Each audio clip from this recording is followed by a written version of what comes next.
여름철에 여러 날을 계속해서 비가 내리는 현상을 장마라고 한다. 올해도 어김없이 찾아온 손님, 장마, 물속을 걷는 것만 같은 습함에 하루하루 불쾌지수가 높아지는 중이다. 하지만 지금은 비가 내린다고 할 수도 없을 정도로 최악 그 자체였던 장마가 존재한다는 사실, 엄청난 피해를 만든 대한민국 역대급 장마, 내리는 빗소리를 들으며 논란과 함께 만나보자.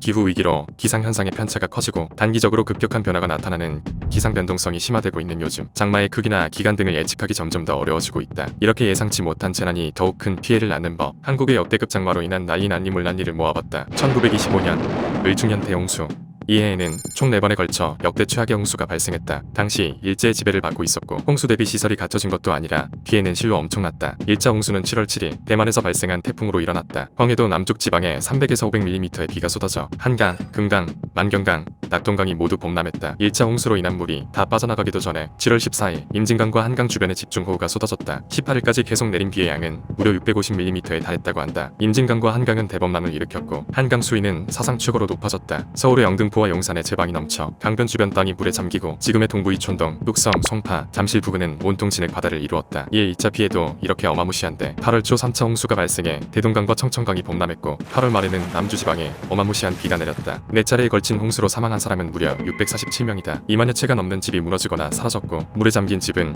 약 5만 채에 이르렀다. 당시 피해 액수는 조선 총독부 1년 예산의 약 58%에 해당하는 1억 300만 원에 달했다고 한다. 나라를 잃은 소름에 홍수 피해까지 겹쳤던 슬픔과 절망의 해였다. 1987년 금강 대홍수, 1987년 7월 21일 충남 지역의 하늘에 검은 먹구름이 드리웠다. 당시 상황에 따르면 양동이로 물을 퍼붓는 듯한 굵은 빗줄기가 쏟아져 내리기 시작하더니 3일간의 엄청난 폭우가 이어졌다고 한다. 3일 동안 내린 비의 양은 최대 673mm로 국내에서 기상 관측이 시작된 이래 최고량을 기록한 폭우였다고 한다. 기상학자들이 800년 빈도의 집중호우라고 분석할 정도로 엄청난 것이다. 이 비로 금강의 물줄기가 범람했고 사상 최대의 대홍수가 발생했다. 부여와 공주, 서천 등 금강 하류 지역 일대가 온통 범람한 물줄기에 휩쓸렸다. 이 대홍수로 충남 지역에서 129명의 사망자가 발생했고 실종자 10명, 부상자 26명 등의 인명피해를 입었다. 가장 많은 피해가 발생한 부여 지역에서도 40여 명이 숨지고 2명이 실종되는 등 총 150여 명의 사상자가 발생했다. 재산 피해액도 2,900억에 달해 피해 규모로도 역대 최대라 할 수 있었다. 이는 곧 치수 및 방제 대책의 실패를 뜻하기도 했다. 어떻게 보면 금강 대홍수는 각종 자연재해에 대한 국가적 차원의 방제 대책 마련 필요성이 대두되는 계기가 된 재난이었다. 2011년 우면산 산사태,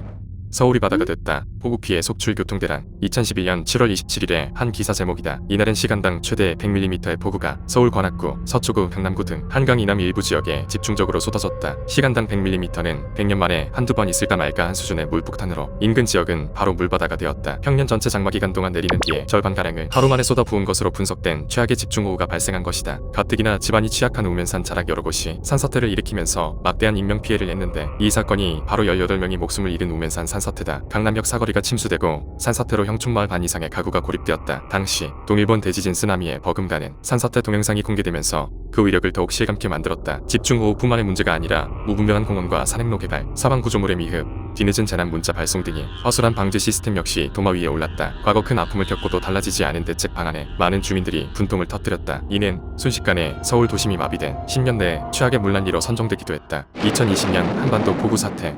2020년은 정말 다사다난한 해였다. 전세계 곳곳에서 장마, 홍수, 폭염, 산불, 한파, 폭설 등 이상기후 현상이 발생했다. 우리나라는 54일이라는 최장기간 장마를 기록한 해이기도 하다. 특히 크게 이슈가 되었던 경남 하동군 화개장터, 거구로 섬진강 지류 화개천이 범람하며 일대 상가 208동이 침수되었다. 쓰레기가 돼버린 가전제품과 테이블 등이 마을을 어지럽게 나뒹굴며 난장판을 만들었다. 뿐만 아니라 전국적으로 피해가 이어져 약 46명의 인명피해가 발생하며 연평균 14명보다 많은 수치를 기록하기도 했다. 이렇게 큰 규모의 비 피해가 발생한 것은 2011년 이후 9년 만의 일이다. 2020년 역시 연이은 집중호우로 지반이 약해지면서 전국 곳곳에 산사태가 발생하기도 했다. 심지어 경남 창녕군 낙동강 본류뚝 50m가 무너지기도 했다. 뚝이 무너지며 인근 마을의 주택과 농경지가 물에 잠겼다. 북으로 하천 수위가 높아지면서 곳곳에서 이재민도 발생하는 진짜 말 그대로 대난리가 일어났다. 서울에선 팔당댐에서 초당 1만 1000톤 이상의 물을 방류함에 따라 차량 통제가 이어졌다. 서울시 한강사업본부 역시 한강공원 통제에 나섰다. 다신 일어나지 않았으면 했던 악몽이 또다시 실현된 서름의 해였다. 2022년엔 아이러니하게도 최악의 가뭄이 장기화되고 있다. 장마는 계속되지만 이걸론 탑도 없이 부족하다는 것. 중간이 없고 가뭄이나 집중호우 같은 최악의 재난이 자꾸 일어나는 이유를 설명할 수 있는 건 급격한 기후 변화다. 일회용품 사용 자제, 환경 관련 정책 참여 등 우리 일상에서 할 수 있는 건 실천해보자. 이제 허술한 대처 방안도 절대 있어선 안 된다. 막을 수 있음에도 못 막는 게 우리나라의 현실이라는 걸 받아들여야 한다. 더 이상의 귀중한 생명과 재산을 잃지 않게 모두가 노력해야 될 것이다. 올해 여름도 큰 재난 없이